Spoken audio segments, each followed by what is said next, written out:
The American way of life is heavily dominated by the car, in particular private transport. In 2003, an astonishing figure demonstrated how reliant on private vehicles Americans are. Per 1,000 Americans there are 759 vehicles, compared to that of 472 for the European Union. Private transport is the preferred way to get around. What is staggering is that, rather than walk 5 minutes to go somewhere, most Americans will drive. An interesting quote from Marshall McLuhan states that the car has become an article of dress which we feel uncertain, unclad, and incomplete. This is evident in that there is drive-through banks, drive-through pharmacies, drive-through food places, and coffee places, which makes it too convenient not to use drive-throughs. The Southern culture reflects the reliance on private transport when people drive an hour or more to go to work, and this is not an unusual thing to do. This in turn relates back to the drive-through services, as the time you spend travelling would otherwise be time to run everyday jobs, such as going to the bank or cook food. Therefore, these services are of great importance for the culture to function properly. Another example of the car-dominant culture is that people are always in a rush, whether in the South or up in the New York. It seems as if their road rules even encourage people to be in a hurry. Never have I seen cars being able to turn when it's a red light. On the interstate highways, you see cars travel speeds up to 60 miles an hour. The traffic is bumper to bumper, cars cut across lanes without indicating, but there's no tomorrow. This can potentially lead to problems like car crashes or pile-ups, which are common things among our interstate trips.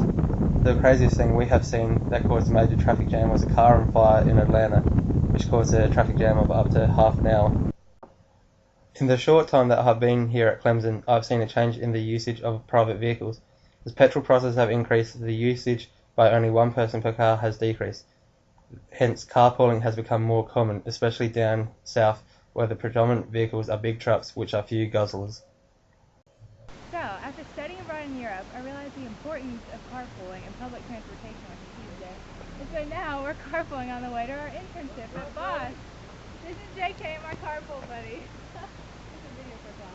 Oh, for real? Yeah, tell us about how important carpooling is. It's very important to the sustainability of fossil fuels in the ozone layer. Transport in New York City has some distinct differences.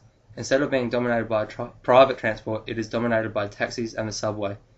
At any one time on the road, you'll more than likely see more taxis than any other vehicle type.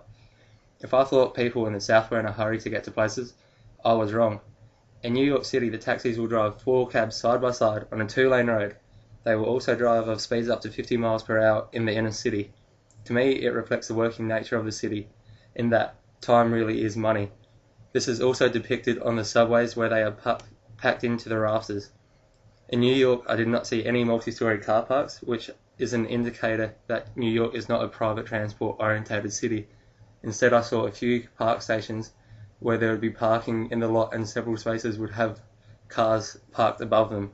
The picture describes it better than words can.